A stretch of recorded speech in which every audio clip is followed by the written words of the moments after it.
Hey, this is John. So, many of you know I'm on dialysis for kidney failure. Been on dialysis for about 3 years now. Um,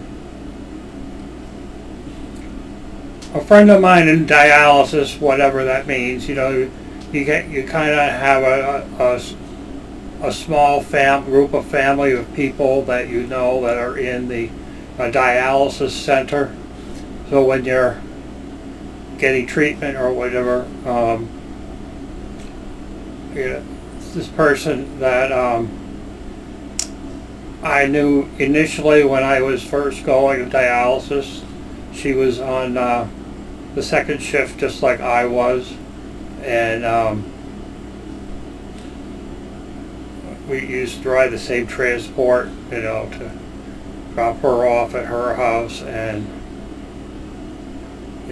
then I would get brought to my place, which is farther away than other people. And you get to know her a little bit. At that time, she was losing her eyesight, some kind of degenerative eye condition. But she managed to get around. She was living in a house with her niece and her boyfriend or something like that, and they're supposed to be her handlers, caretakers, and so we talk when we're either waiting for a ride home or or something like that. It's not like we had a close personal relationship. It was just friends talking to each other.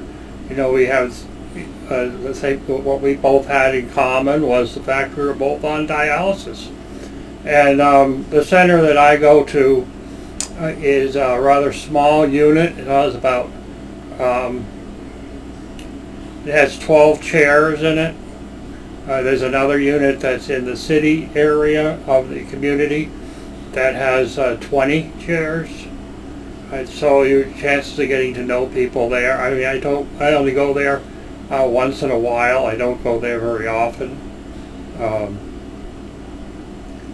But if I need to go in and get an extra amount of fluid taken off, I'll go there for that. So basically, I'm based out of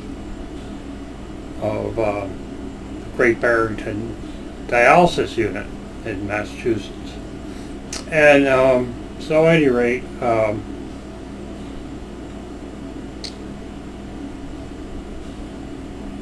she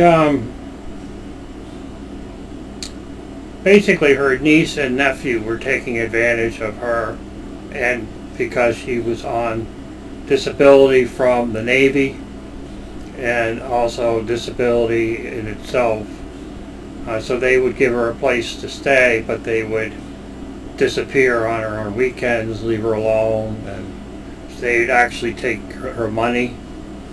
I mean, she was happy with what she had, even though she was being taken advantage of. And there was a time when someone had broken into her house, and she didn't hit her panic button. I think she didn't hit her panic button because she didn't want to be taken out of the house because this person had been leaving her alone. So anyway, at push come to shove, she was put into a rehab center for she had fallen and hurt her wrist or her arm or something, and so she went into a nursing facility that had rehab center. I've been in that one a few times, and but then they couldn't find her a facility that she could go to. She wanted to go to some kind of a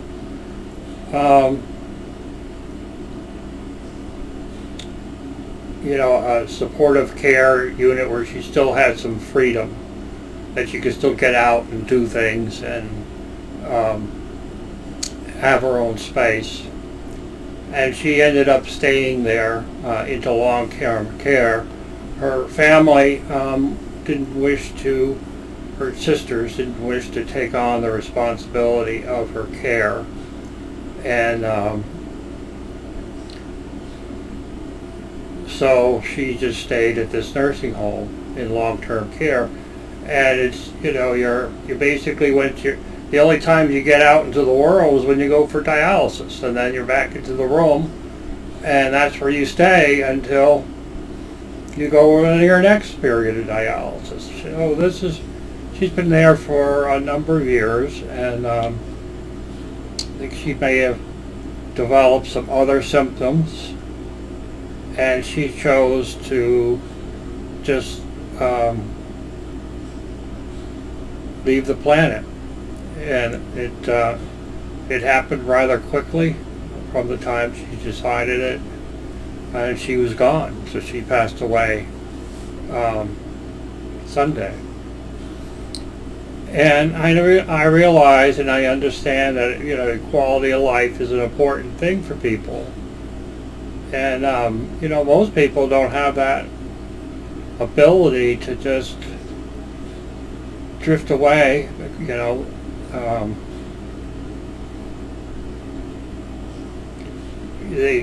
going to keep them alive as long as possible, and so it's probably a blessing for her that she did pass, but still, it's still emotional in a certain effect. I think any time that the body is showing symptoms of pain and agony, and you have to forge through it, it takes a great deal of courage to just keep on going. A year and a half. This is the end of August. So more than a year and a half ago, I was airlifted to a Boston hospital, in which they were telling me that I should get my affairs in order, that I only had a few weeks left to live, and I basically said, well, if that's the case, then I want to go home to where my family is at, in which I changed my mind. I decided that I wasn't going to at some point, they put me in the same facility, which was the rehab unit, not long-term care, because they didn't think I was going to be around that much longer, and I ended up fighting back and getting myself walking again and living life. I drive a car, I enjoy life, I go out to dinner on occasion, and I enjoy my forest that I live in, and flowers and stuff. As you can see, I'm pretty coherent, and actually I just bought a car, which is just, I'm now committing my life for 5 years, so I have to stick around for 5 years. I think people that are healthy have no idea the suffering that you go through when your body is saying it needs time to heal, or maybe it's not going to heal. Whether you're a veteran that's come back from being in war, or a fireman, or a police officer, all these people that you are proud of, that they're willing to lay their lives down for us. And those that have to live life with some kind of misery. I think it takes an extremely amount of courage to forge forward and continue to do what you do to maintain a certain level of quality of life. It would be easy for my kids to say, we'll just put you in a nursing home and that's where you can stay, and then you're not obligated. And maybe that's in the cards sometime in the future, but right now I'm active and taking care of myself.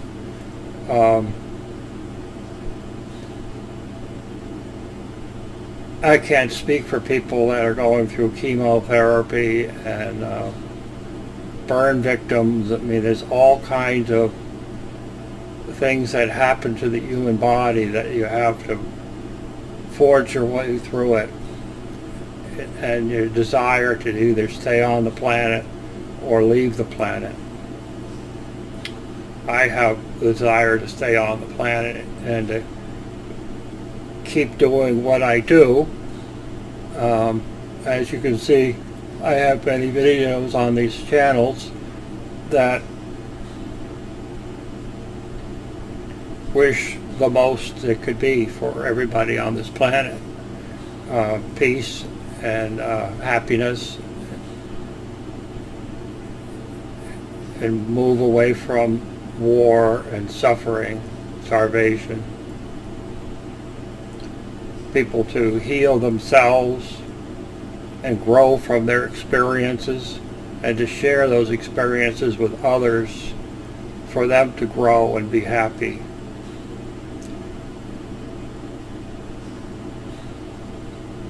And then some days when I'm in dialysis and it's being a particularly tough thing, because dialysis essentially removes the contaminants from your blood and gives you back clean blood.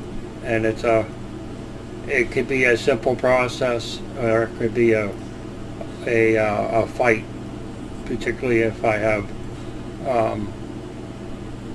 too much sodium in my diet, or something else that creeps in my diet, or I go out to dinner and I'm served something that's contradictory to myself, and your body just kind of does this fight, and it's rough. And then you go home and you eventually go to sleep, and you just try to sleep through the whole night. And hopefully when you wake up in the morning, you're ready to go out and fight again and push through. I commend anybody else that has to go through this experience themselves, that they have the courage to put up with the body, that needs to be healed, or the body that can't be healed, and you have to just live out each day.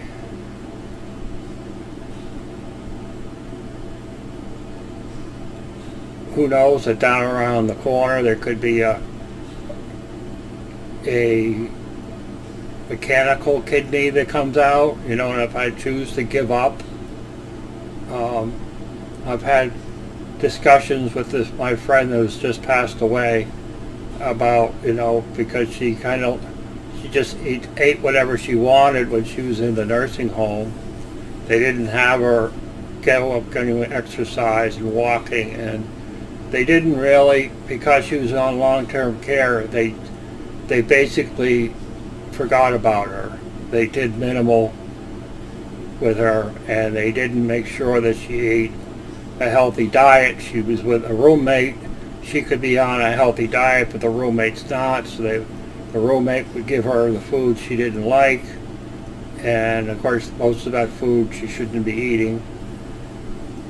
Nursing homes generally don't have healthy food, particularly the ones that are being paid for by the government. There are facilities that you can go into that you can pay the big dollars to go in, and you're going to get a luxurious meal 3 times a day, and activities, and taking out to the movies and all that stuff. But the facilities that we have in this country, in this state, that are being funded by the government, they tend to feed the masses and not the person. So the food quality is far from, most stuff is canned and processed foods. It's rare for you to get like an apple. You're going to get canned applesauce, you know. You're going to get canned meats and stuff that are high in sodium and stuff. This particular nursing home in the county is probably one of the better ones, and unfortunately it still failed her. Didn't take her out for walks, and didn't help her get exercise and give her a healthy diet. Didn't give her hope. They took away her hope. And without hope, where do you go from there?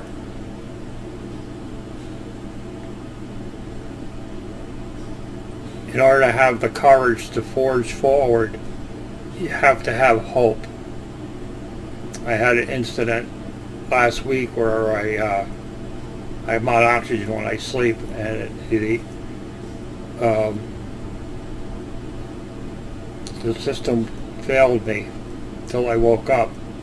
And I was just thinking there, you know, it would have been so easy to just drift off and leave the planet. And I woke up, and someone knocked on my shoulder and said, "Hey John, wake up, you know, and see where you're not breathing." And it was an interesting little emotional walkthrough in which I said, not this time. It's not going to happen this time. But I did, you know, if I'm going to pass, I would rather pass here in my home than to pass in a hospital bed alone. Well, I'm alone here too, but it's different. So, being in a hospital, it's a very lonely place, even if you have a roommate. Chances are, many times I've had roommates in a hospital, they would, you wouldn't really socialize with the person in the other bed. So, even if you tried, they have their problems, and they're there for a reason, and you're there for a reason. It's not really a social thing. They don't want patients interacting. They don't want them interacting in the nursing homes. They don't want them interacting in the hospitals. They just want you to get in there, do your thing, and get out. And you lose that quality of care. I mean, I've always been treated very well for the most part, but there are times when you're not treated very well. And those are the times it's easy to lose hope and to forge forward. And I just thought I would just talk a little bit. You don't usually see me on this side of the lens on my channels, but I thought it'd be a nice time to share. And maybe I'm just babbling and nothing I said makes sense, but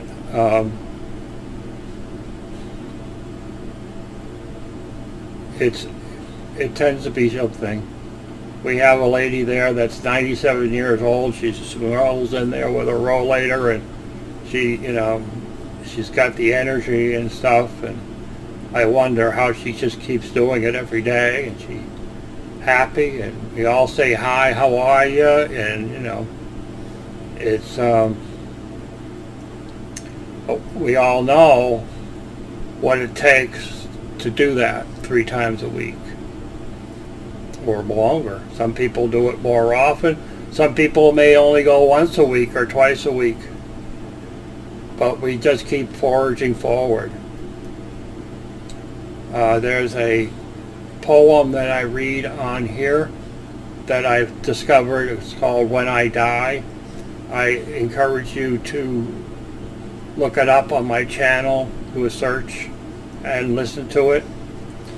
It's a little difficult to get through it, but I have chosen not to redo it. It was soon after I came home from the nursing home, once I was able to live independently again,